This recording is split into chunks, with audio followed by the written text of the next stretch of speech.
Hi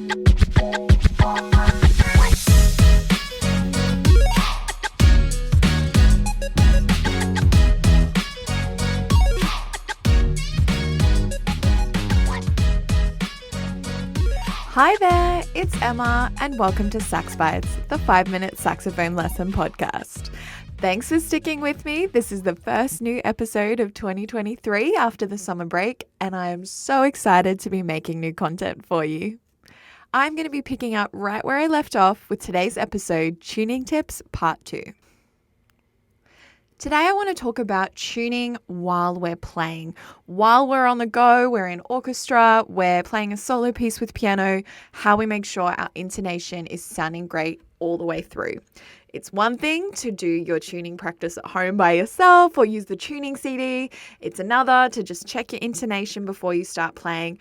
But sometimes things can go wrong. Sometimes our instruments have specific little tendencies or might have a little leak somewhere or some sort of problem, and we need to adjust our intonation on the fly.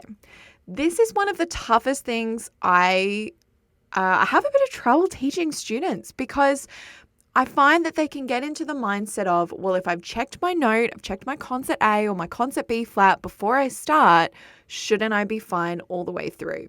And unfortunately not. So when I'm working with students, I'm really focused more on ear training and getting them to just recognize when they're out of tune in the context of a piece of music or an ensemble piece, and then focusing on solutions. I don't like to get too bogged down into the, okay, D is a little bit sharp and high C sharp is a little high as well, so put your right hand on. The solutions will come. And I find if I really work with students to develop their ear, then they move forward really, really well. Okay, so I can already hear your question is, well, how do I develop my ear?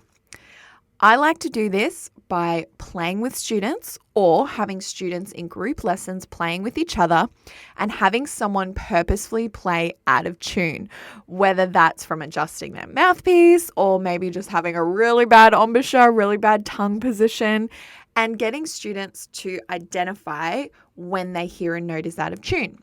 When that happens, everyone needs to hold that note that's out of tune and hold it and make adjustments until it comes back into tune.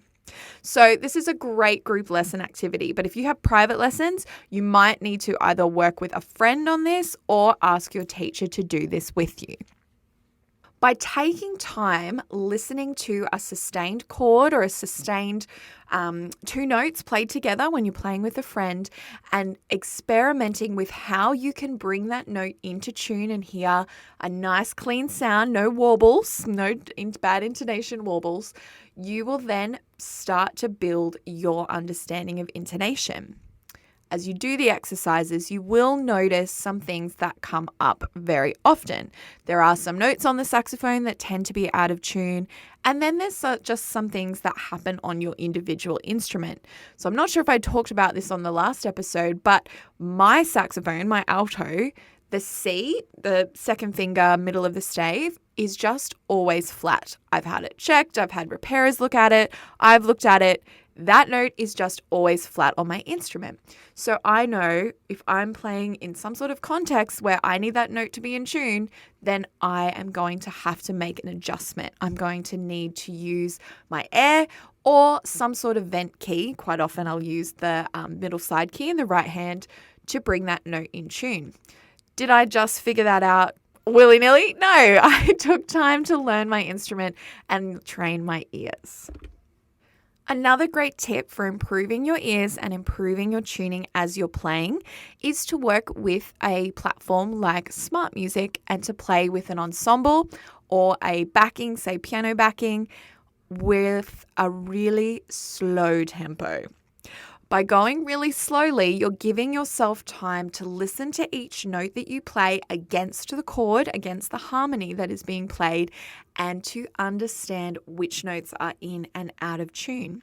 You may find that a note that is in tune may become out of tune later, and that could be really frustrating. Well, that could be one of two things. The first is that as you were playing, you might have got tired and some sort of adjustment or changes happen in your embouchure, throat, air, etc. In that case, we need to work on consistency. Or you might find that that note is now in a different chord. It's in a different part of the harmony. And that means you need to be aware of the tuning on that note in its new harmonic context. Okay, that's touching on something which is a whole other episode, or maybe multiple episodes, which is talking about, say, the third of a chord in a major or minor context and getting into some harmony stuff. So I can already see that I am well over 5 minutes. So I'm going to close today's tips there and I'm going to keep going. And until next time, this has been Sax Bites, the 5-minute saxophone lesson podcast. Bye-bye.